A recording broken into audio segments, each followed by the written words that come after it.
The sky over the city of Oakhaven wasn't black. It was the color of a fresh bruise. Kale sat in the shadows of a derelict cathedral, watching the rain drip through the shattered stained glass.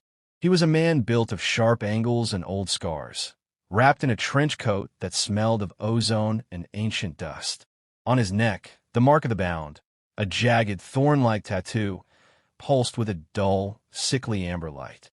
It was a reminder that he didn't belong to himself. He belonged to him.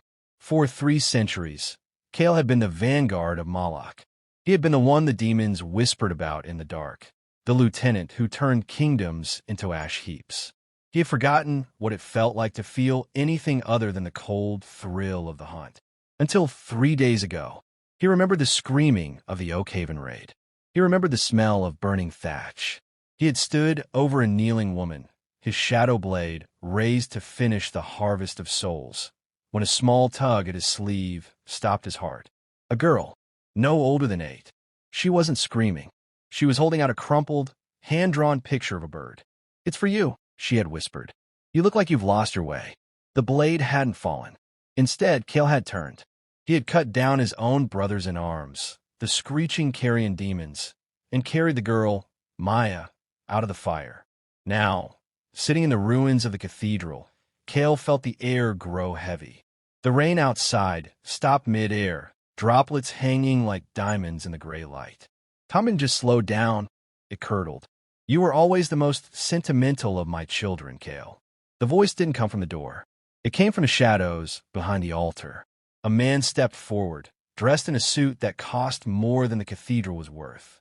He looked human, save for his eyes. They were flat, matte black like holes poked in the fabric of the universe.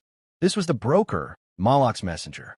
"The master is displeased," the broker said, flicking a speck of dust from his sleeve. "You've stolen his property."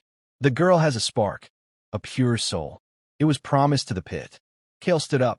His knees popped, and his mark flared bright orange, burning into his skin. "She stays with me." "With you?" The broker laughed, a sound like dry leaves skittering on a grave. "You are a graveyard, Kale. Everything you touch rots. You think one act of mercy washes away an ocean of blood." "I don't care about the blood," Kale rasped, his hand drifting toward the hilt of the blade, strapped to his back. "I just want her to see tomorrow." "She won't," the broker sighed. "Because I didn't come alone." From the shadows emerged the silencer. It was a creature 7 feet tall, wrapped in gray bandages, with no mouth and 6 spindly, needle-like arms. It moved with a jittery, insectoid grace, its blades clicking together like 1,000 silver scissors. Kale felt a small hand slip into his. Maya had woken up. She was looking at the silencer, her eyes wide, but she didn't pull away from Kale. She leaned into him.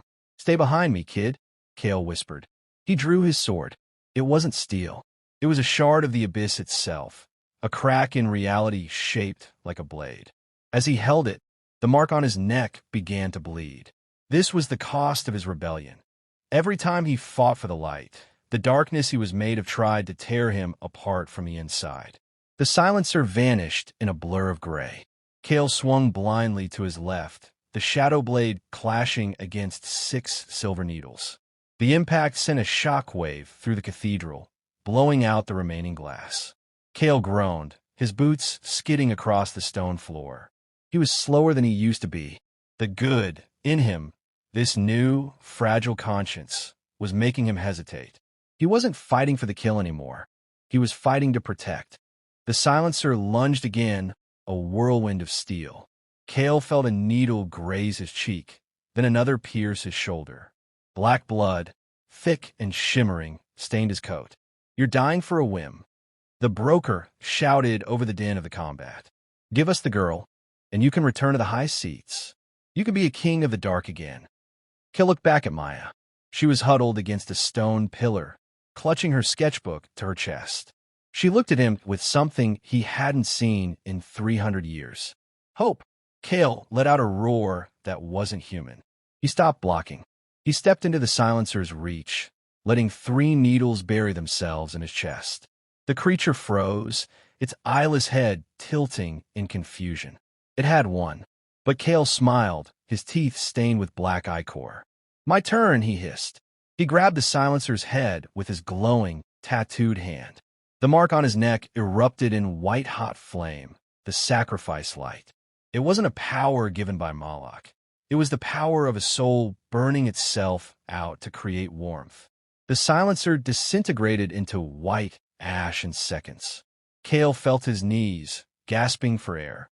The needles in his chest vanished into smoke, leaving gaping wounds that refused to heal. He looked toward the altar, but the broker was gone, leaving only the scent of sulfur behind. "This was just the first, Kale." The broker's voice echoed from everywhere and nowhere. "There are 6 more, and the next one won't be so clean." The rain started to fall again, hitting the stone floor with a rhythmic thrum. Maya ran to him, her small hands pressing against his cold, bloodied chest. "You're hurt," she cried. Kale looked at her, his vision blurring.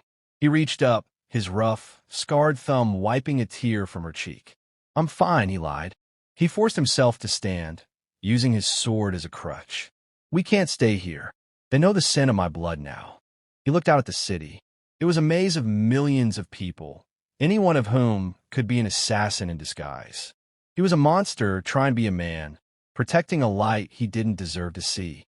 "Come on," Kale said, taking her hand. "We have a long way to go."